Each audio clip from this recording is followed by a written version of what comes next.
விளம்பர அரசுக்கு எதிராக இடைநிலை ஆசிரியர்களுடைய கண்டன கோஷங்களை எழுப்பிக்கொண்டு இடைநிலை ஆசிரியர்கள் பேரணியில் ஈடுபட்டுக் கொண்டிருக்கிறார்கள். சென்னை திருவல்லிக்கேணி காவல் நிலையத்திலிருந்து 1000க்கும் மேற்பட்ட ஆசிரியர்கள் அங்கே ஒன்று திரண்டு தங்களுடைய கோரிக்கைகளை பதாகைகளில் எழுதி கொண்டு வரிசையாக பேரணி புறப்பட்டிருக்கிறார்கள். பேரணி புறப்பட்டவர்களை காவல்துறையினர் தடுத்து நிறுத்தியிருக்கிறார்கள். கோட்டையை நோக்கி இடைநிலை ஆசிரியர்களுடைய பேரணி புறப்பட்ட சில நிமிடங்களிலேயே தடுத்து நிறுத்தப்பட்டிருக்கிறது காவல்துறையினரால். மேலும் அவர்கள் கைது செய்யப்படலாம் என்கிற பரபரப்பும் அங்கே நிலவிக் கொண்டிருக்கிறது. இதனால் அப்பகுதியிலே பெரும் போக்குவரத்து நெரிசலும் ஏற்பட்டிருக்கிறது. ஒரே இடத்தில் 1000க்கும் மேற்பட்ட இடைநிலை ஆசிரியர்கள் குவிந்திருப்பதால் ஒரு பரபரப்பான சூழ்நிலையிலே திருவல்லிக்கேணி காணப்படுகிறது. திருவல்லிக்கேணி காவல் நிலையத்திலிருந்து புறப்பட்ட 1000க்கும் மேற்பட்ட ஆசிரியர்கள், இடைநிலை ஆசிரியர்கள் தங்களுடைய கோரிக்கைகளை வலியுறுத்தி திருவல்லிக்கேணி காவல் நிலையத்தில் இருந்து கோட்டையை நோக்கி புறப்பட்டு சென்று கொண்டிருக்கிறார்கள். செல்பவர்களை வழியிலே மறித்து அங்கே காவல்துறையினர் நிறுத்தி இருக்கக்கூடிய அந்த காட்சிகளையும் பார்த்து கொண்டிருக்கிறோம். அங்கே களத்தில் பேரணி களத்திலே நிற்கக்கூடிய ஒவ்வொரு ஆசிரியர்களும் தங்களுடைய கோரிக்கைகளை வலியுறுத்தி கோஷங்களை உற்சாகமாக எழுப்பிக் கொண்டிருக்கிறார்கள். அதாவது கடந்த சட்டமன்ற தேர்தலிலே தேர்தல் வாக்குறுதியாக கொடுத்த திமுக அரசு ஒரு கோரிக்கைகளை கூட நிறைவேற்றவில்லை என்பதன் அடையாளமாகவே தமிழகத்தில் ஒவ்வொரு நாளும் ஒவ்வொரு துறைகளை சார்ந்தவர்களும் போராட்ட களத்தில் குதித்திருக்கக்கூடிய சூழலில் தான் இன்று தமிழகம் இருக்கிறது. அந்த அடிப்படையிலே சம வேலைக்கு சம ஊதியம் கேட்டு இடைநிலை ஆசிரியர்கள் தங்களுடைய போராட்டத்தை தீவிரப்படுத்தி இருக்கிறார்கள். அதன் விளைவாகத்தான் சென்னை திருவல்லிக்கேணி பகுதியிலிருந்து 1000க்கும் மேற்பட்ட இடைநிலை ஆசிரியர்கள் ஒன்று திரண்டு கோட்டையை நோக்கி பேரணியாக புறப்பட தயாராகியிருக்கிறார்கள். தங்களுடைய கோரிக்கைகளை பதாகைகளாக ஏந்தி கொண்டு செல்லக்கூடிய அந்த காட்சிகளையும் பார்த்து கொண்டிருக்கிறோம். அத்தோடு ஒவ்வொருவரும் தங்களுடைய கோஷங்களையும் எழுப்பிக் கொண்டிருக்கிறார்கள். கோரிக்கைகளை கோஷங்களாக எழுப்பிக் கொண்டு நின்று கொண்டிருக்கிறார்கள். பேரணியை தொடர முடியாமல் அங்கே காவல்துறையினர் தடுத்து நிறுத்தி இருப்பதையும் நம்மால் பார்த்து கொண்டிருக்க முடிகிறது.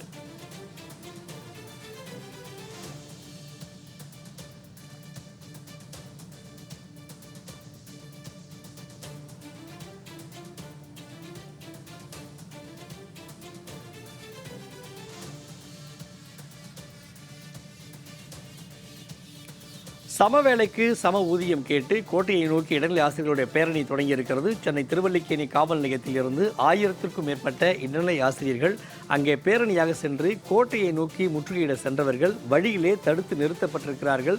தங்களுடைய கோரிக்கைக்கு அரசு தரப்பிலிருந்து எந்த பதிலும் வராததால் எந்த அதிகாரியுமோ துறை சார்ந்த அமைச்சரோ கண்டுகொள்ளவில்லை என்பதால் ஒட்டுமொத்த தமிழகத்தில் இருந்தும் 1000க்கும் மேற்பட்ட இடைநிலை ஆசிரியர்கள் ஒன்று திரண்டு கோட்டையை நோக்கி பேரணி புறப்பட திட்டமிட்டிருந்தார்கள்.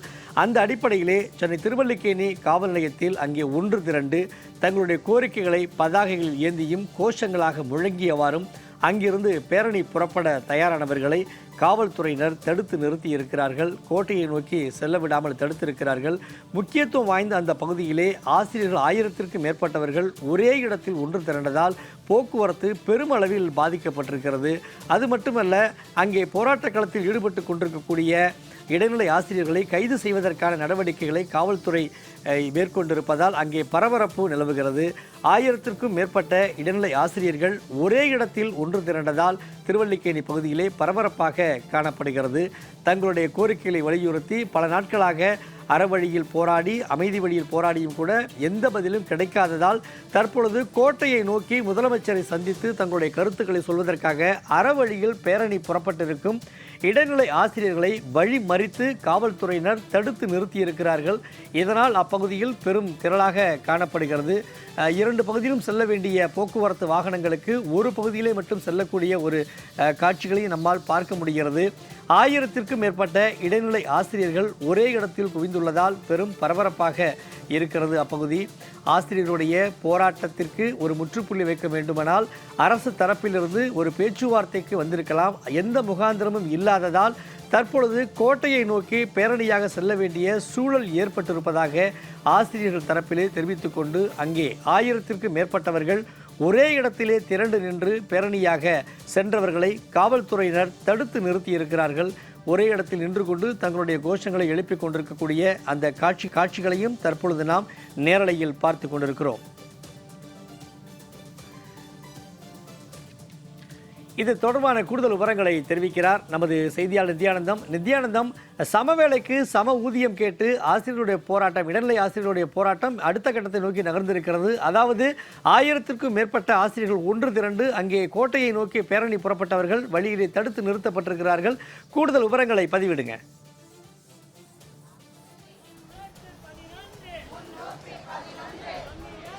நிச்சயமாக சமவேளைக்கு சம ஊதியம் கேட்டு ஆசிரியர்களுடைய போராட்டம் 14வது நாளாக சென்னையில் நடைபெற்றுக் கொண்டிருக்கிறது. சென்னையில் இன்று ஒரு பிரம்மாண்ட ஒரு பேரணியை நடத்தி வருகிறார்கள் ஆசிரியர்கள். அதனுடைய காட்சிகளை தற்போது நம்முடைய ஒளிப்பதிவாளர் சுரேந்தர் நமக்காக காண்பிப்பார். சிவானந்தா சாலையில் போராட்டம் நடத்தினார்கள், அதே போல மெரினா காமராஜர் சாலையில் போராட்டம் நடத்தினார்கள்.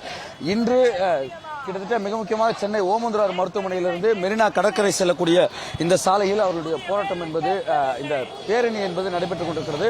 பல ஆசிரியர்கள் குழந்தைகளுடன் இந்த போராட்டத்தில் கலந்து கொண்டிருக்கக்கூடிய அந்த நேரடி காட்சிகளை தற்போது பார்க்கிறோம்.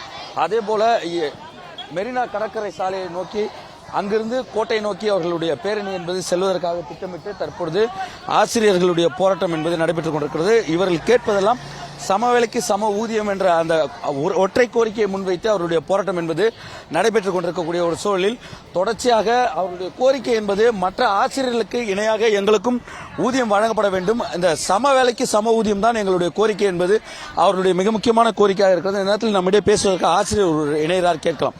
அவங்களுடைய கோரிக்கை மிக முக்கியமான முதல் கோரிக்கைன்றது சமவேளைக்கு சம ஊதியம்ன்றது. எவ்வளவு ரூபாய் இதில் இடைப்பட்டது இடிக்கிறது, அரசு என்ன சொல்றாங்க? ஐயா 2009க்கு முன்னாடி உள்ளவங்களுக்கு 8370 பேசிக் பே வச்சிருக்காங்க. அந்த 2009க்கு அடுத்து வந்தக்கூடிய டெட் அப்பாயின்மெண்ட் எல்லாருக்குமே 5200ன்றது ஃபிக்ஸ் பண்ணிருக்காங்க. அப்போ இது வந்து ஒரே மாநிலத்துல வேலை பார்க்குற பக்கத்து கிளாஸ்ல வேலை பார்க்குற ஒரு டீச்சருக்கு 8370 பேசிக் பே இருக்குது, எங்களுக்கு 5200ன்றது இருக்குது. அப்போ ஒரே கிளாஸ் ரூம்ல நடக்கிற ரெண்டு டீச்சர்ஸ்க்கு இடையிலேயே ஒரு சமநீதி இல்லைங்களா?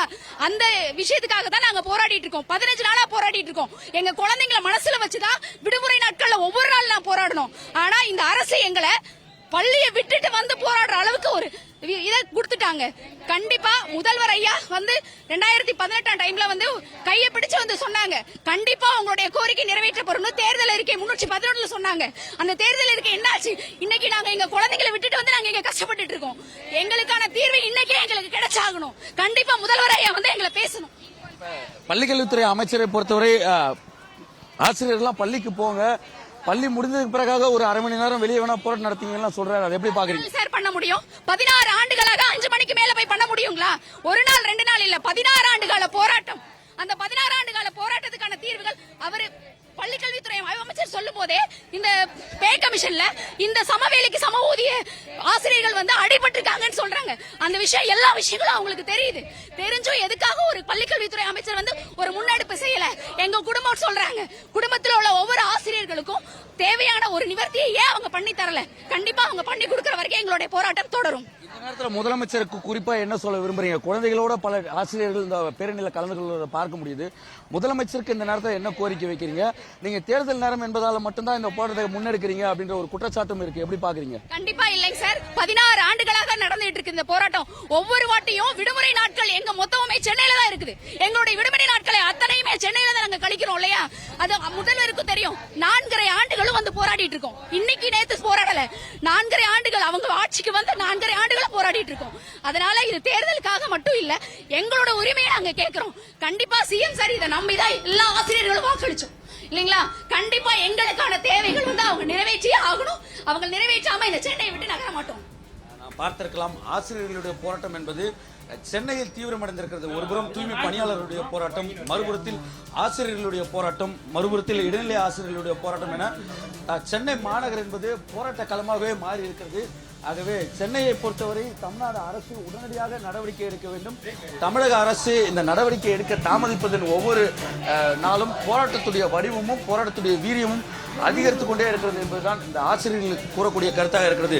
தேர்தல் வாக்குறுதி கொடுத்திருக்கிறார் தமிழ்நாடு முதலமைச்சர். அதே போல எதிர்க்கட்சி தலைவராக மு.க. ஸ்டாலின் இருக்கும் பொழுது எங்களுக்கு வந்து நேரில் வந்து ஆதரவு தெரிவித்திருக்கிறார். ஆகவே தற்பொழுது ஏன் இந்த ஆதரவை அவர் விலக்கிக் கொள்கிறார்? ஆசிரியர்களுடைய பிரச்சனை முதலமைச்சருக்கு தெரியாதா என்ற ஒரு கேள்வியும் அவர்கள் வைக்கிறார்கள். தற்பொழுது இந்த சாலை முழுவதும் தொடர்ச்சியாக இந்த பேரணி என்பது வலுத்துக் கொண்டிருக்கக்கூடிய ஒரு காட்சியும், பல ஆசிரியர்கள் இந்த பேரணியில் கலந்து கொண்டிருக்கிறார்கள். சுமார் 1000க்கும் மேற்பட்ட ஆசிரியர்கள் இந்த பேரணியில் கலந்து கொண்டிருக்கக்கூடிய அந்த காட்சியை தற்போது நாம் பார்த்து வருகிறோம். கலைவாணர் அரங்கம் இருக்கக்கூடிய அந்த சாலையில் தற்பொழுது ஆசிரியர்களுடைய இந்த பேரணி என்பது சென்று கொண்டிருக்கிறது. இன்னும் இங்கிருந்து அவர்கள் நேரடியாக கோட்டையை நோக்கி கோட்டை முற்றுகை போராட்டத்திற்கு அவர்கள் தயாராகி கொண்டிருக்கக்கூடிய ஒரு சூழலும் இருந்து வருகிறது. ஆகவே ஆசிரியர்களுடைய போராட்டம் என்பது நாளுக்கு நாள் வலுத்து வரக்கூடிய சூழலில் அடுத்த கட்டமாக என்ன செய்ய போகிறது அரசு என்பதை பொறுத்து இந்த நேரத்தில் அரசுக்கு என்ன சொல்ல விரும்புறீங்க தமிழ்நாடு முதலமைச்சர்? சம வேலைக்கு சம ஊதியம், அந்த ஒன்னே ஒன்று தான் சார். 311 தேர்தல் வாக்குறுதி 311 நிறைவேற்றி தர்றது தான் பணிந்து கேட்டுக்கிறோம். இந்த 311 சம வேலைக்கு சம ஊதியம் எல்லாருக்குமே தெரிஞ்சது. இப்போ தமிழ்நாடு 15 நாட்களா போராடிட்டு இருக்கோம் சார். இந்த 311 தேர்தல் வாக்குறுதியை நிறைவேற்றிட்டாங்கன்னா நாங்க பள்ளிக்கூடத்துக்கு போயிடுவோம் சார். ஊதிய முரண்பாட்டால என்ன சிரமத்தை சந்திக்கிறீங்க? ஏன் சார் எங்களுக்குமே சக ஆசிரியர், நாங்க ஊதிய உயர்வு கேட்கல சார். எங்க கூட சக ஆசிரியர்கள் பணிபுரியுறாங்க இல்லையா, அவங்களுக்கு இணையான ஊதியத்தை தான் சார் நாங்க கேட்கிறோம். ஏன்னா 2 பேரும் ஒரே பணி ஒரே வேலை, 2 பேருக்கும் சம்பளம் மட்டும் ஒன்னா தானே சார் இருக்கணும். அதை தான் நாங்க கேட்டு போராடிட்டு இருக்கோம் சார். 15 நாட்களா போராடிட்டு இருக்கிறோம். இந்த நேரத்தில் தமிழ்நாடு முதலமைச்சருக்கு என்ன சொல்ல விரும்புறீங்க? கிட்டத்தட்ட 14 நாட்கள் உங்க போராட்டம் நடந்துருச்சு. கோட்டை நோக்கி ஒரு பெரிய பேரணியை நடத்துறீங்க. இந்த நேரத்தில் முதலமைச்சருக்கு என்ன சொல்ல விரும்புறீங்க? பள்ளிக்கல்வித்துறை அமைச்சருக்கு என்ன சொல்ல விரும்புறீங்க? சம ஊதிய பொங்கலை எல்லாரும் மகிழ்ச்சியா கொண்டாடணும்னு நாங்க நினைக்கிறோம் சார். சம ஊதிய பொங்கல் தான் எங்களுக்கு தேவை. சமத்துவ பொங்கல் தேவையில்ல, சம ஊதிய பொங்கல் தேவை. இதை தான் நாங்க சொல்லிக்க விரும்புறோம். எந்த மாவட்டத்துல இருந்து வந்திருக்கீங்க? எவ்வளவு சிரமத்திற்கிடையே இந்த போராட்டத்தை முன்னெடுக்கிறீங்க? நல்லூர் மாவட்டம், நல்லூர் ஒன்றியம், கடலூர் மாவட்டத்தில இருந்து வந்திருக்கோம் சார். கடந்த 12 நாட்களா போராடினோம் சார். அப்புறம் 2 நாள் மாவட்ட தலைநகரம் கடலூர் மாவட்டத்தில் போராடினாங்க. இப்ப மறுபடியும் இங்க வந்திருக்கிறோங்க.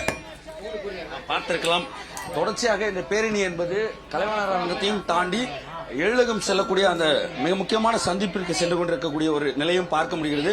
இதன் பிறகாக தொடர்ச்சியாக இந்த போராட்டத்துடைய விளைவு என்பது இவர்கள் இங்கிருந்து அடுத்த கட்டமாக கோட்டையை நோக்கி செல்ல போகிறார்களா அல்லது காவல்துறையை தடுத்து நிறுத்தக்கூடிய ஒரு சூழலும் இந்த நேரத்தில் இருக்கதான் செய்கிறது. ஆகவே அடுத்தடுத்த கட்டமாக ஆசிரியர்களுடைய கோரிக்கை என்பது மிக முக்கியமானதாக இருக்கிறது. இந்த பேரணி வாயிலாக முதலமைச்சருக்கு என்ன சொல்ல விரும்புறீங்க? எங்களோட உரிமையை நாங்க கேட்கிறோம். நாங்க பாக்குற வேலை மாநிலத்துல பணிபுரியக்கூடிய ஆசிரியர்களுக்கு இணையான வேலை பாக்குறோம். அப்புறம் எங்களுக்கு ஏன் ஊதியத்தை குறைச்சாங்க?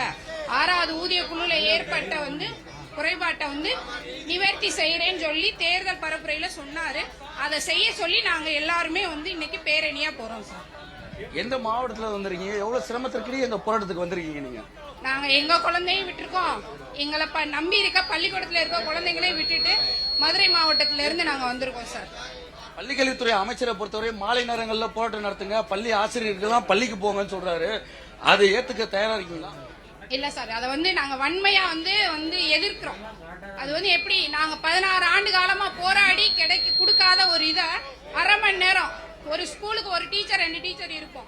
1/2 மணி நேரத்துல எங்களோட உணர்வுகளை அப்ப மதிப்பாங்களா? அந்த 1/2 மணி நேரம் இப்ப அவங்களுக்கு தெரியலையா அப்படின்றது எங்களோட ஆதங்கம். பார்த்திருக்கலாம், ஆசிரியர்களுடைய பேரணி என்பது வலுவாக சென்று கொண்டிருக்கக்கூடிய அந்த காட்சியும் சுமார் 1500க்கும் மேற்பட்ட ஆசிரியர்கள் இந்த பேரணியில் கலந்து கொண்டிருக்கிறார்கள். இந்த சாலை முழுவதும் ஆசிரியர்களால் நிரம்பி இருக்கிறது. வழக்கமாக ஒரு பேரணி என்பது 100 பேர் அல்லது 500 பேர் கலந்து கொள்வார்கள். 1000க்கும் மேற்பட்ட ஆசிரியர்கள் இந்த பேரணியில் கலந்து கொண்டிருக்கக்கூடிய காட்சி ஒட்டுமொத்தமாக கூற வேண்டும் என்றால் எங்கு பார்த்தாலும் ஆசிரியர்களுடைய தலை, அதாவது அடுத்த கட்ட ஒரு நல்லொழுக்கத்துடன் ஒரு சமூகத்தை உருவாக்குவது ஆசிரியர்கள் என்பார்கள். அந்த ஆசிரியர்களையே இந்த அரசு வீதிக்கு வர வைத்திருக்கிறது என்பதுதான் ஒரு சோகமான ஒரு காட்சியாகவும் இருக்கிறது. இதை பார்க்கும் பொழுது ஆசிரியர்களுடைய ஒரு நிலை தமிழ்நாட்டில் இப்படிதான் இருக்கிறதா என்றால் ஒரே வகுப்பிற்கு பாடம் எடுக்கக்கூடிய 2 ஆசிரியர்களுக்கு வெவ்வேறு வகையான ஊதிய முரண்பாடுகள், அது ஒரு ஆசிரியர்களுக்குள்ளாக ஒரு மனநிலையை உருவாக்கும். நான் ஊதியம் உயர்வாக வாங்கிறேன், நீ குறைவாக வாங்கிறேன் என்று பள்ளிக்கூடத்தில் தோங்கக்கூடிய அந்த முரண்பாடுகளை களைய வேண்டும். அதே நேரத்தில் இந்த ஊதிய முரண்பாட்டை களைவதில் அரசிற்கு இருக்கக்கூடிய பிரச்சனை என்பது வேறு எதுவும் கிடையாது. ஆகவே உடனடியாக இந்த பிரச்சனையை அரசு களைய வேண்டும் என்பதுதான் இதில் இருக்கக்கூடிய சிக்கல். இந்த நேரத்தில் தமிழ்நாடு முதலமைச்சருக்கு இந்த பேரணி வாயிலாக என்ன வலியுறுத்த விரும்புறீங்க? சார், நாங்கள் தொடர்ச்சியாக 15 நாட்களாக இன்னையோட போராடிட்டு இருக்கோம். நாங்கள் விடுமுறை நாள்களில் தான் எங்களுடைய போராட்டத்தை தொடங்கணும், கடந்த 26ஆம் தேதி. ஆனால் இன்னைய வரைக்கும் அரசாங்கம் ஒரு முடிவை அவங்க எடுக்காம தொடர்ச்சியா எங்களை போராட்டத்தில் தள்ளுறாங்க. பள்ளிக்கூடம் திறந்தாலும் நாங்கள் பணிக்கு செல்றதுக்கு தயாரா இருந்தாலும் எங்களுடைய 16 ஆண்டுகால கோரிக்கை இது. 16 ஆண்டுகால கோரிக்கையை நிறைவேற்றுறதுக்கு நம்முடைய தமிழக முதல்வர் நேரடியாக தலையிடணும். இடைநிலை ஆசிரியர் ஊதிய முரண்பாடுங்கிறது இன்று நேற்று ஏற்பட்டதில்ல. திமுக ஆட்சியில 2009ஆம் ஆண்டு ஏற்பட்டது.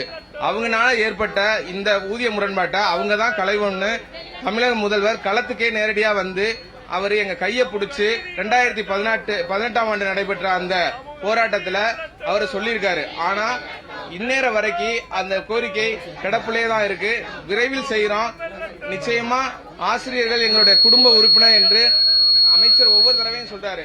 ஆனா அந்த கருத்துக்கு மாற்றா போன வாரத்துல அவர் நாங்க பேரண்டா மாறி சொல்றோம் அப்படின்ற மாதிரி ஆசிரியர்கள் மனசுல ரொம்ப வேதனைப்படுத்துற மாதிரி பேசியிருக்காரு. நாங்க எப்ப வேணாலும் பணிக்கு செல்ல தயாரா இருக்கோம். ஆனா எங்களுடைய கோரிக்கை நிறைவேறாம இந்த களத்தை விட்டு ஒரு நாளும் நகரவே மாட்டோம். அதுதான் எங்களுடைய உறுதியான முடிவா இருக்கு.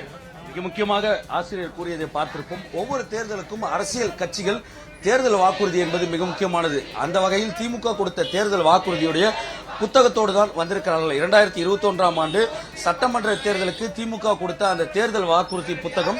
இந்த புத்தகத்தில் தான் இந்த ஆசிரியர்களுக்கான அந்த தேர்தல் வாக்குறுதியும் இடம்பெற்றிருக்கிறது.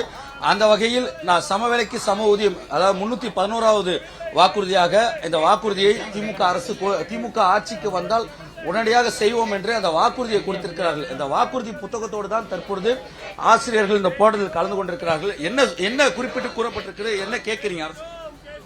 சார் ஒன்றும் இல்லைங்க சார், கடந்த தேர்தலையே எங்களுக்கு என்ன சொன்னாங்க, ஒவ்வொரு டிஎம்கேவோட தேர்தல் வாக்குறுதியில் எங்களுக்கு ஒரு அறிக்கையாவே 311வது பிரிவுல எங்களுக்கு ஒரு அறிக்கையாவே உங்களுக்கு சம வேலைக்கு சம ஊதியம் கொடுக்கப்படும் அப்படிங்கறத சொன்னாங்க.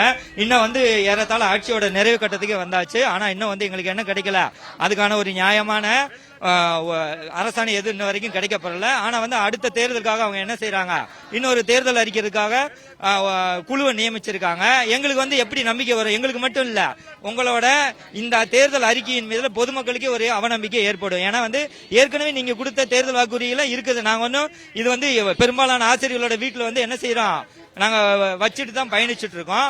ஆனா இதுலயே நீங்க இன்னும் நிறைவேற்றாம ஏறத்தாழ 15 நாட்கள் கடந்து நாங்க இன்னும் போராடிட்டு இருக்கோம். இன்னும் நீங்க நிறைவேற்ற தயார் இல்லைன்னா அடுத்த தேர்தலுக்காக நீங்க ஒரு குழுவை போட்டிருக்கீங்கன்னா அந்த குழுவோட நம்பகத்தன்மை எந்த அளவுக்கு இருக்கும் அப்படிங்கறத நீங்க எங்களுக்கு மட்டும் இல்ல பொதுமக்களுக்கே ஏற்படும். ஏன்னா ஏதோ விளையாட்டுக்கு சொல்ற மாதிரி அவங்க என்ன சொல்றாங்க அப்படின்னா அப்படி கூட சொல்லிட்டு போங்க, நாங்க இந்த தேர்தல் வாக்குறுதி எல்லாம் ஒரு விளையாட்டுக்காக கொடுக்குறோங்க, நீங்க அதெல்லாம் நம்பி எங்கிட்ட கேட்டுட்டு இருக்காதீங்க அப்படின்னு சொல்லுங்க. பொதுமக்களும் தெரிஞ்சுக்கிட்டு நாங்களும் தெரிஞ்சுக்கிறோம். இந்த புத்தகத்துல மிக முக்கியமாக அவங்க கொடுத்த அந்த தேர்தல் வாக்குறுதி தான் கேட்கறீங்க.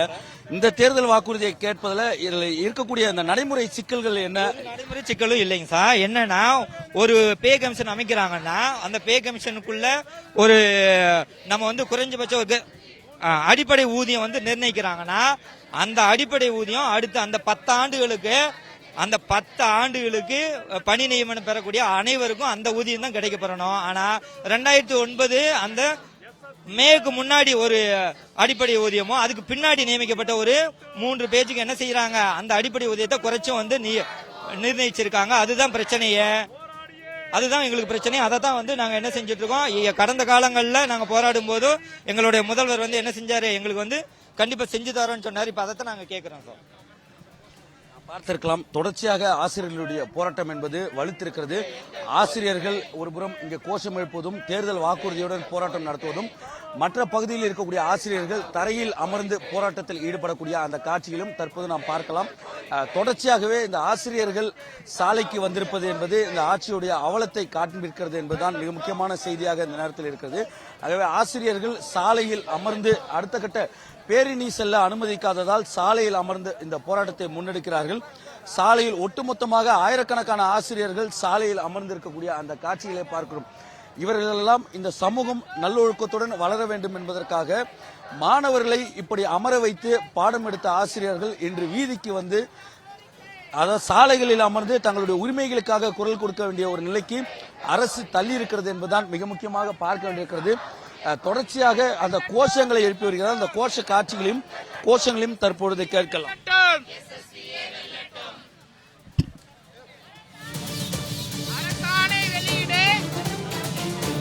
அரசாணை வெளியிடு,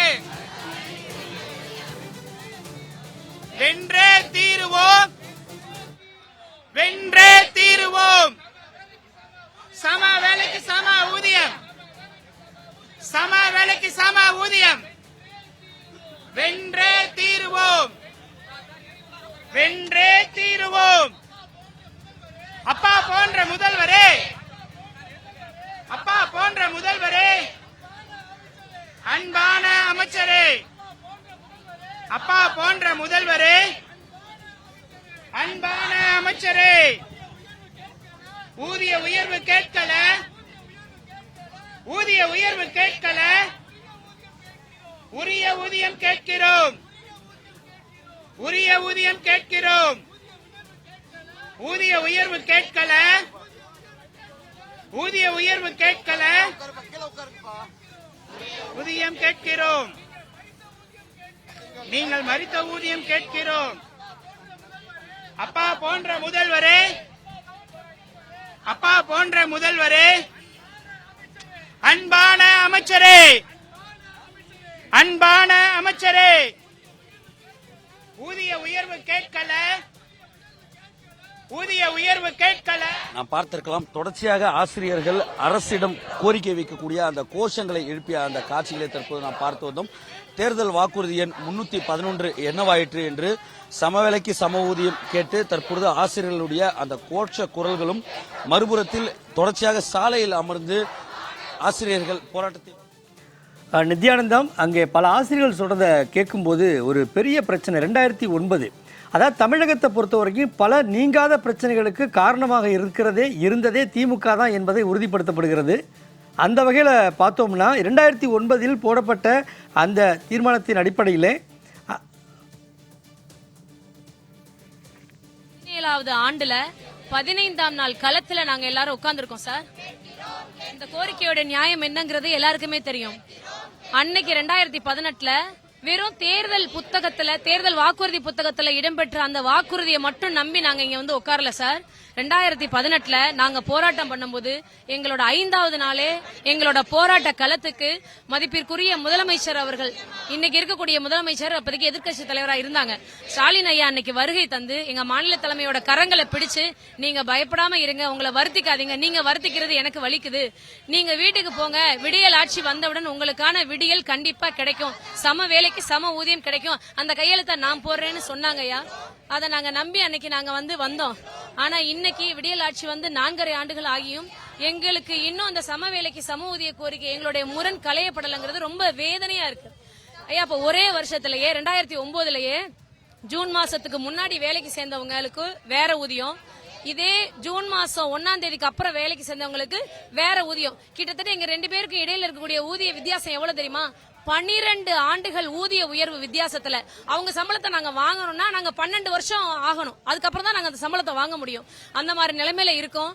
மதிப்பிற்குரிய கல்வி அமைச்சர் அவர்களும் மேல இருக்கக்கூடிய அதிகாரிகள் எல்லாரும் தயவு செய்து எங்களோட கோரிக்கையை முதல்வர் ஐயாவோட கவனத்துக்கு கொண்டுட்டு போய் எங்களோட பிரச்சனையை தீர்த்து வைக்கணும்னு பாதிக்கப்பட்ட அனைத்து இடைநிலை ஆசிரியர்கள் சார்பாகவும் கேட்டுக்கிறோம் சார். அப்படி கோரிக்கை ஜெயிச்சிருச்சுன்னா இன்னைக்கு இருக்கக்கூடிய இதே போராட்ட களத்தை அப்படியே எங்க முதல்வர் ஐயாவுக்கு நன்றி அறிவிப்பு மாநாடா இதை அப்படியே மாத்தி இதே இடத்துல நன்றி தெரிவிச்சுட்டு நாங்க அத்தனை பேரும் நன்றி கடனோட இருப்போம்னு எங்கள் அனைத்து இடைநிலை ஆசிரியர்களின் சார்பாக வேண்டி விரும்பி கேட்டுக்கிறோம் சார்.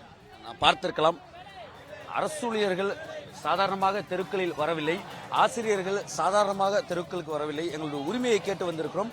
முதலமைச்சர் தேர்தல் வாக்குறுதியை நிறைவேற்றும் பட்சத்தில் முதல்வரை பாராட்டி இங்கு மாநாடு போடவும் நாங்கள் தயாராக இருக்கிறோம் என்று ஆசிரியர்கள் கூறக்கூடிய கருத்தாக இருக்கிறது. ஆனால் 14 நாட்களாக அரசு கண்டும் காணாமலும் இந்த ஆசிரியர்களுடைய போராட்டத்தை விட்டு வைத்திருக்கிறார்கள்.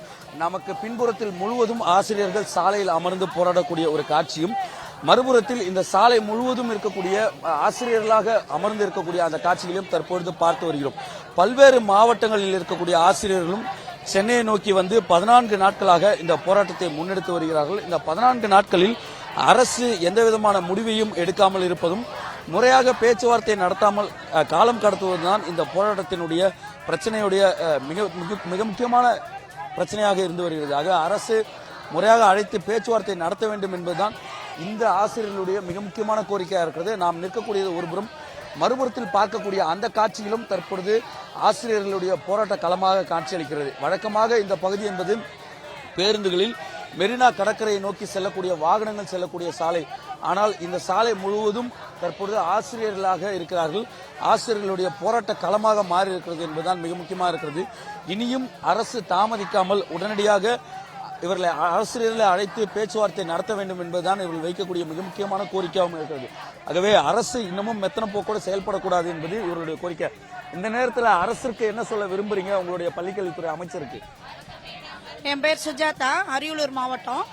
நாங்கள் சம வேலைக்கு சம ஊதியம் கேட்டு 16 வருஷமா போராடிட்டு இருக்கோம். கலைஞர் ஆட்சி அப்பதான் இந்த பாதிப்பு வந்துச்சு. 18ல் நாங்கள் போராட்டம் பண்ணிக்கிட்டு இருக்கும்போது ஸ்டாலின் ஐயா எங்க களத்துக்கு எங்க மாநில தலைமையை கையை பிடிச்சு இது நியாயமான கோரிக்கை, நாங்க ஆட்சிக்கு வந்தா கழக ஆட்சி அமர்ந்தா கண்டிப்பா நாங்க இதை செய்வோம் அப்படின்னு ஒரு நம்பிக்கை கொடுத்தாரு. அந்த நம்பிக்கையை நாங்க நம்பித்தான் 2021ல் எல்லா ஆசிரியர்களுமே நாங்க வாக்களிச்சோம் திமுகக்கு. அவங்க வர்றதை நாங்க எங்க குடும்ப ஆட்சிக்கு வந்தது மாதிரி ரொம்ப சந்தோஷத்துல நாங்க இருந்தோம். அவ்வளவு கொண்டாடணும் அந்த ஆட்சி வந்ததுமே, நாங்க எல்லாமே அடைஞ்சிருவோம் அப்படின்னு. ஆனா 2021ல சொன்னதை இன்ன வரைக்கும் 26 அவரோட ஆட்சியே முடிய போகுது. 4.5 வருஷம் ஆயிடுச்சு. ஆனா இன்ன வரைக்கும் நிறைவேற்றவே இல்லை. ஆனா நாங்க பல கட்ட போராட்டங்கள் நிறைய பண்ணிட்டோம். 2022ல் இதே மாதிரி நாங்க உண்ணாவிரதம் இருந்தோம். அப்பவும் அவங்க அப்படிதான் பேசிட்டு மூணு நபர் குழு போட்டு நாங்க 3 மாசத்துல செய்யறோம், நீங்க கலைஞ்சு போங்க அப்படின்னு சொன்னாங்க. அந்த வாக்கை நாங்க நம்பி அப்பவும் நாங்க கலைஞ்சு போனோம். ஆனா இப்ப ஆட்சி முடியறதுக்கு 2 மாசம் தான் இருக்கு. அப்ப நாங்க இப்பவும் அவங்க என்ன சொல்றாங்க அப்படின்னா, நம்பிக்கையா இருங்க, நாங்க கண்டிப்பா நாங்க செய்வோம், எங்கள்கிட்ட பணம் இல்ல ஆனா மனசு இருக்கு, செய்யறதுக்கு பணம் இல்ல மனசு இருக்கு அப்படின்னு சொல்றாரு. ஒவ்வொரு தடவையும் நம்பி இழந்துட்டாங்க. ஆனா இனிமே நாங்க நம்புறதுக்கு தயாராவே இல்லை. எங்களோட பாதிப்பு என்ன அப்படின்னா, பிரைவேட்ல ஒருத்தர் வேலைக்கு சேர்றாரு அப்படின்னா அவரோட நேரம், உழைப்பு, அறிவு இதை மட்டும் வச்சு அதுக்கான சம்பளத்தை கொடுப்பாங்க. ஆனா அரசோட வேலை அப்படிங்கிறது ஒரு தனிநபரோட படிப்பு, திறமை, நேரம், அவர் குடும்பத்தை பார்க்க வேண்டிய வரவு செலவு எல்லாத்தையுமே ஒருத்தர் வேலைக்கு சேர்ந்தாருன்னா அவரு, அவரோட கணவனோ மனைவி, அவங்களுக்கு 2 பிள்ளைங்க, அவங்க அம்மா அப்பா, இவங்க எல்லாரையும் ஒரு மரியாதையா நடத்துறதுக்கான அடிப்படை ஊதியம் தான் நிர்ணயம் பண்ணுவாங்க. அது மாதிரி தான் ஒவ்வொரு தடவை நிர்ணயம் பண்ணிட்டு ஒவ்வொரு 10 வருஷத்துக்கு ஒரு தடவை அடிப்படை ஊதியத்தை கூட்டுவாங்க. ஏன் அப்படின்னா விலைவாசி எல்லாம் கூட இருக்கும் அப்படிங்கறதுனால கூட்டுவாங்க. அந்த அடிப்படை ஊதியத்துல தான் எங்களுக்கு பாதிப்பு வந்துச்சு. இப்ப இத பாருங்களேன், 1986ல் 1200 ரூபாய் அடிப்படை ஊதியம், 1996ல் 4500 ரூபாய் ஊதியம். அப்ப இந்த 1200க்கும் 4500க்கும் 3200 ரூபாய் 3300 ரூபாய் வித்தியாசம் இருக்கு. இதே 2006ல் 8370 ரூபாய். அப்ப இதுக்கு எவ்வளவு வித்தியாசம் வருது? கிட்டத்தட்ட 4000 ரூபாய் வித்தியாசம் வருது. அதுக்கப்புறம் 2009ல் நாங்க வேலைக்கு சேர்றோம். அப்ப என்ன பண்ணணும்? இந்த ஊதியம் இதை விட கூடணும், இல்ல இந்த ஊதியம் எங்களுக்கு கொடுத்துருக்கணும். இதுக்கு அடுத்து 10 வருஷத்துக்கு இடைவெளியில யாரு வேலைக்கு சேர்ந்தாலும் இந்த ஊதியம் தான் இருக்கணும் அடிப்படை ஊதியமா. ஆனா எங்களுக்கு அடுத்த 10 வருஷத்துக்கு கீழே இறக்கி 5200 கொடுத்துட்டாங்க. இதோட பாதிப்பு தான் எங்களுக்கு அன்னைக்கு 3170 தான் இருந்துச்சு. ஆனா இப்ப 20000 ரூபாய் வித்தியாசம் வருது ஒவ்வொருத்தருக்கும். 20000 ஒரு மாசத்துக்குங்க. இன்ன வரைக்கும் நாங்க இழந்தது 20 லட்சம் ரூபாய் இழந்திருக்கோம். இப்ப முதலமைச்சர் சொல்றாரு நோ ஒர்க் நோ பே அப்படின்னு சொல்றாரு. கரெக்ட் தான் அவர் சொன்னது. இப்ப நாங்க வேலைக்கு போல சம்பளத்தை பிடிப்பேன்னு சொல்றீங்க, அது நியாயம் தான். அதே மாதிரி தான் நாங்க கேட்கிறோம், வேலை பாக்குறோம், அப்ப எங்க சம்பளத்தை கொடுங்க. ஒரே இடத்துல வேலை பார்க்கும்போது எப்படி எங்களால அந்த சம்பளத்தை ஏத்துக்க முடியும்? அவர் சொன்ன கொள்கைப்படியே பார்க்கும்போது நாங்க கேட்கறது நியாயமானது. கண்டிப்பா செய்வாங்கன்னு நம்புறோம். நாங்க இதை வாங்காம இங்க இருந்து போவே மாட்டாங்க. அதுல எல்லாருமே உறுதியா இருக்கும், நிச்சயமா இருக்கும், கண்டிப்பா கிடைக்கும், போராடி வெல்லுவோம். நீங்க என்ன மாவட்டத்திலிருந்து வந்திருக்கீங்க? இந்த போராட்டத்தினுடைய மிக முக்கியமான கோரிக்கைன்றது சமவேளை சம ஊதியம். நீங்க அதனால என்ன அளவுக்கு பாதிக்கப்பட்டிருக்கீங்க இந்த ஊதிய குறைபாடால? முதல்ல இது தனி மனித இதுவா நினைக்க கூடாது. என் பேர் அன்பரசி, அரியலூர் மாவட்டத்திலேருந்து வந்திருக்கேன். என்னை இடைநிலை ஆசிரியராகவே நீங்க நினைக்காதீங்க. நான் இந்த தமிழ்நாட்டில் தான் பிறந்து வளர்ந்து இதே அரசு பள்ளியில தான் படிச்சேன். நான் இந்த தமிழ்நாட்டில் இருக்கிற அரசு பள்ளியுடைய முன்னாள் மாணவி. நான் தான் இங்க இடைநிலை ஆசிரியரா வந்திருக்கேன். இந்த அரசு மகளிருக்கு எல்லா நன்மையும் செய்யுது. மகளிருக்கு இலவச பேருந்து கொடுத்திருக்கீங்க, மகளிர் உரிமை தொகை கொடுத்திருக்கீங்க. இப்ப இருக்கிற இடைநிலை ஆசிரியர்களை பெரும்பாலான மகளிர் தான். இப்ப மகளிருக்கு நன்மை செய்யற அரசு, மகளிர் எங்களை ஏன் இந்த நடுத்தருல உட்கார வச்சிருக்கீங்க? தகுதியான ஆசிரியர் வேணும் தானே எங்களை தகுதி தேர்வு வச்சு தேர்ந்தெடுத்தீங்க. 6 லட்சம் பேர் எழுத எக்ஸாம்ல வெறும் 1500 பேர் பாஸ் பண்ணி அதுல ஒருத்தி நான். இப்ப நான் வாங்குற ஊதியம் என்னால வெளியிலேயே சொல்ல முடியல. பப்ளிக்ல கேட்டாலும் என்னம்மா இதான் வாங்குறியான்னு கேக்குறாங்க. இதனால எங்க பொருளாதாரம் ரொம்ப நலிவுற்று இருக்கு. எங்களுடைய குடும்ப தேவைக்கு நாங்க கடன் வாங்கி இஎம்ஐ கட்டிக்கிட்டே எங்க வாழ்க்கை இப்படியே சீரழிஞ்சுக்கிட்டே இருக்கு. எங்களை முதல்ல இஎம்ஐல இருந்து காப்பாத்துங்க. அரசு ஊழியர்னு வெளியில எங்களால சொல்லவே முடியாத அளவுக்கு எங்களுடைய ஊதியம் இருக்கு. தயவு செஞ்சு எங்களை காப்பாற்றும்படி பள்ளிக்கல்வித்துறை அமைச்சரையும் முதல்வர், துணை முதல்வர் எல்லாரையும் நான் கையெடுத்து கும்பிட்டு கேட்டுக்கிறேன். நன்றி. நான் பார்த்திருக்கலாம் ஆசிரியர்களுடைய அந்த அழுகுரலை தமிழ்நாடு முதலமைச்சர் கேட்டு அடுத்த கட்டமாக இந்த ஆசிரியர்களுடைய பிரச்சனையை தீர்வு காண போகிறாரா அல்லது இந்த பிரச்சனை இப்படியே நீடிக்க வைக்கப் போகிறார்களா என்பது அரசிடம்தான் இருக்கிறது. அவர்கள் கூறக்கூடிய அந்த கருத்துக்களை பார்த்திருப்போம். கிட்டத்தட்ட பெருமளவுக்கான அந்த ஊதிய முரண்பாடு இருக்கிறது. ஒரு ஆசிரியர் பேசும்பொழுது அந்த கூடிய அந்த கருத்துக்களை நாம் பார்த்திருப்போம். கிட்டத்தட்ட அந்த 2006க்கு பிறகாக இருந்த அந்த அடிப்படை ஊதியம் என்பது 8,370 ரூபாய் இருக்கிறது. ஆனால் 2009ஆம் ஆண்டு வரும்பொழுது அது 12,000ஆகவோ அல்லது 15,000 ரூபாவோ உயர்ந்திருக்க வேண்டும். ஆனால் 2009ஆம் ஆண்டு 5,200 ரூபாய்க்கு குறைந்திருக்கிறது. இப்படி அடிப்படை ஊதியம் குறையும் பட்சத்தில் அவருடைய ஊதியமும் குறையும், அவருடைய ஓய்வூதிய காலமும் அதில் சிக்கலாக ஏற்படும். ஆகவேதான் அந்த அரசூழியர்களும் ஆசிரியர்களும் தொடர்ச்சியாக எங்களுடைய ஊதிய முரண்பாடை களைய வேண்டும். ஒரே பள்ளியில் ஒரே வகுப்பில் 2 ஆசிரியர்கள் அந்த மாணவர்களுக்கு பாடம் எடுப்பார்கள். ஒரு ஆசிரியருக்கு ஒரு விதமான ஊதியமும் மற்றொரு ஆசிரியருக்கு குறைவான ஊதியமும் என இருக்கும் பட்சத்தில் அந்த ஆசிரியர்களுக்கிடையே ஒரு முரண்பாடு ஏற்படும். நாங்கள் அதிகமாக ஊதியம் வாங்குகிறேன், குறைவாக ஊதியம் வாங்குகிறார் என்று. ஆகவே இந்த முரண்பாடை தான் களைய கோருகிறார்கள் இவ்வளவு பெரிய அந்த போராட்டத்தை முன்னெடுத்து வரக்கூடிய இந்த ஆசிரியர்கள். ஆகவே அரசு இன்னமும் இதில் கவனம் செலுத்தாமல் அமைதி காப்பது என்பது இந்த ஆசிரியர்களுக்கு இழக்கப்படக்கூடிய ஒரு மிகப்பெரிய துரோகமாக இருக்கிறது. இவர்களெல்லாம் இந்த சமூகத்தை உருவாக்கக்கூடிய ஒரு புதிய சமூகத்தை உருவாக்கக்கூடிய மாணவர் சமுதாயத்திற்கு பாடம் எடுக்கக்கூடிய ஆசிரியர்களாக இருக்கிறார்கள். இவர்கள் கூறக்கூடிய அந்த நல்லொழுக்கத்தில் தான் அந்த மாணவர்கள் வளரக்கூடிய ஒரு விவகாரமா இருக்கும். அந்த மாணவர்கள் நல்லொழுக்கத்துடன் வளர வேண்டும் என்றால் இந்த ஆசிரியர்களுடைய பங்களிப்பு மிக முக்கியமானது. அந்த ஆசிரியர்கள் பள்ளிக்கு செல்ல முடியாமல் சாலையில் வீதிகளில் இறங்கி போராடுவது என்பது மிகவும் அவலமான ஒரு நிலை. யார் போராட்ட களத்திற்கே வரக்கூடாது என்றால் ஆசிரியர்களும் மருத்துவர்களும் செவிலியர்களும் தான். ஆனால் இந்த ஆட்சியில் செவிலியர்கள் களத்திற்கு வருகிறார்கள், அதே நேரத்தில் ஆசிரியர்கள் களத்திற்கு போராடுகிறார்கள். இப்படி ஒரு நிலைக்கு அரசு தள்ளுவது என்பது இந்த அரசனுடைய ஆட்சியினுடைய அவலத்தை வெளிக்கொண்டு வந்திருக்கிறது, அம்பலப்படுத்தியிருக்கிறது. இன்னமும் அரசு தாமதிக்காமல் உடனடியாக இந்த ஆசிரியர்களுடைய பிரச்சனையை பேசி தீர்வு காண்பதும், நீண்ட ஆண்டுகளாக இந்த சமவேளைக்கு சம ஊதியம் கேட்டு போராடக்கூடிய இந்த ஆசிரியர்களுடைய பிரச்சனையை தீர்வு கண்டு அவர்கள் கேட்கக்கூடிய அந்த ஊதிய முரண்பாடுகளை களைய வேண்டும் என்பதுதான் ஆசிரியர்களுடைய மிக முக்கியமான கோரிக்கையாக இருக்கு. நாம் பார்க்கக்கூடிய மற்றொரு காட்சியும் பார்க்கலாம். அரசூழியர்கள் தான் இவர்கள் அனைவரும் சாலைக்கு ஒட்டுமொத்தமாக சுமார் 1,500க்கும் மேற்பட்ட ஆசிரியர்கள் சாலையில் அமர்ந்து போராடக்கூடிய ஒரு நிலைக்கு தள்ளப்பட்டிருக்கக்கூடிய அந்த காட்சிகளை பார்க்கிறோம். மறுபுறத்தில் கைது நடவடிக்கைகளுக்காக காவல்துறையினர் பேருந்துகளை கொண்டு கைது நடவடிக்கை முன்னெடுப்பதற்கான அந்த செயல்பாடுகளும் ஈடுபடுகிறார்கள். ஆனால் இந்த ஆசிரியர்களை பொறுத்தவரை நாங்கள் வந்திருக்கக்கூடிய நோக்கம் என்பது சமவேளைக்கு சம ஊதியம் கிடைக்கும் வரை எங்களுடைய போராட்டம் தொடரும், அதுவரை எங்களுடைய போராட்டத்தை முன்னெடுப்போம் என்பதுதான் அவர்கள் வைக்கக்கூடிய மிக முக்கியமான கோரிக்கையாக இருக்கிறது. ஆகவே ஆசிரியர்களுடைய போராட்டத்தை அரசு அலட்சியமாக எடுக்காமல் உடனடியாக அரசு இந்த பேச்சுவார்த்தை நடத்த வேண்டும். பேச்சுவார்த்தை நடத்தி அவர்களுடைய முரண்பாடுகளை களைய வேண்டும் என்பதுதான் மிக முக்கியமான அந்த இவர்கள் ஆசிரியர்கள் வைக்கக்கூடிய கோரிக்கையாகவும் இந்த நேரத்தில் இருக்கிறது. ஆகவே ஆசிரியர்களுடைய கோரிக்கையை அரசு பேசி தீர்க்க வேண்டும் என்பதுதான் இந்த மிக முக்கியமான போராட்டத்திற்கான காரணமாக இருக்கிறது.